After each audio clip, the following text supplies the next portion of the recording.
Hello, hello.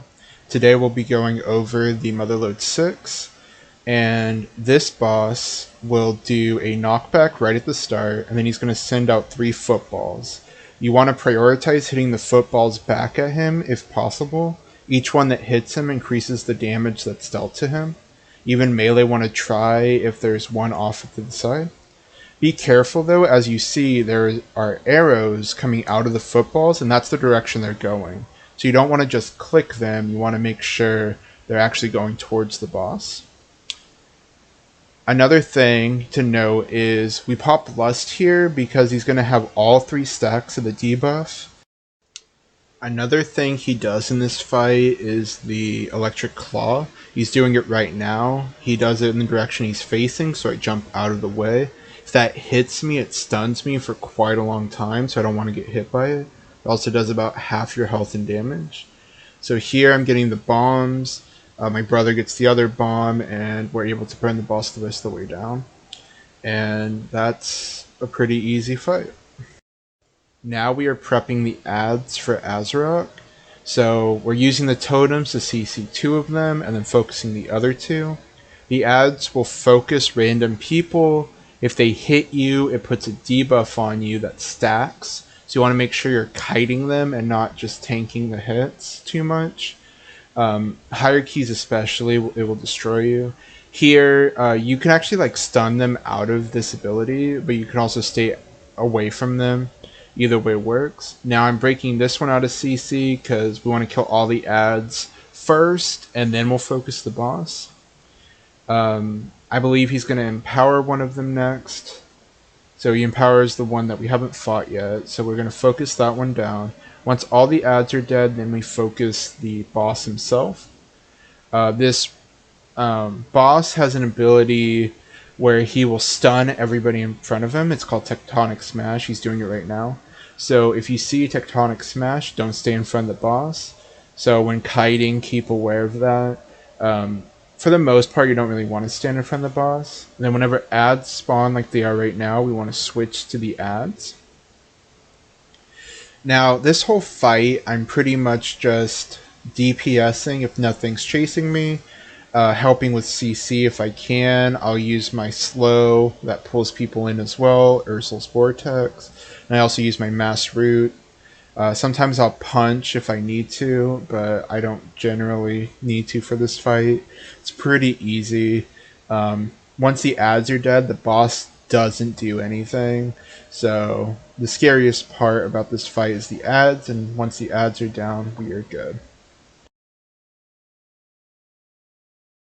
This next fight is all about space management and trying to keep the platform we're on as clear as possible. So if you notice, Azurite just completely covers the area, and the only way to clear the Azurite is with her ability that pushes you away.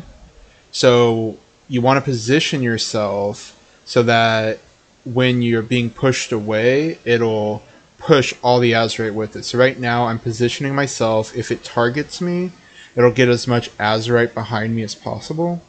So it does target me, and then I quickly get out of the way. Once I know it's targeting me, she's not going to move, so I get out of the way. She targets me again, and see how much Azurite I got moved because of the way I was positioned.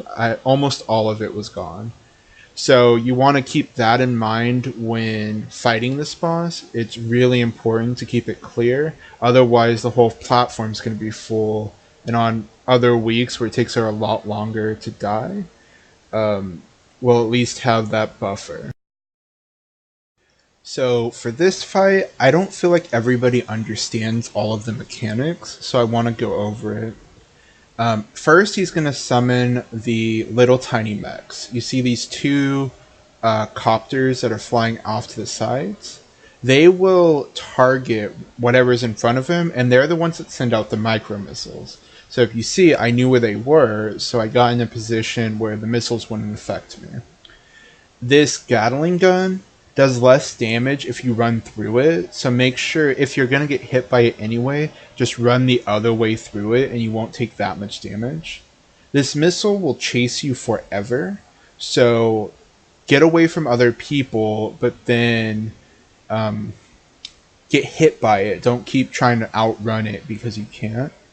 So see again, I saw where the heads moved, so I moved accordingly so I wouldn't get hit. This part, where these gigantic orange swirlies are where the pillars are going to spawn, or the bombs, rockets, whatever. They look like pillars, so that's what I'm going to call them. So you see that you can see exactly where all three spawn, and then you want to, if you're ranged at least, go stack on it so that way you don't have to move if the person happens to target you. And then to get yourself ready to get the next one. So you always want to make sure that you are aware of where the pillar is and make sure you're on your way to the next one even before he gets his. So again, I see where the heads are going. I see the missile. I decide to go on this side of the head because I'm still checking where the other one's going. I get hit by the missile and then just finish off the boss from all the way over here. And we end up finishing the fight pretty easily.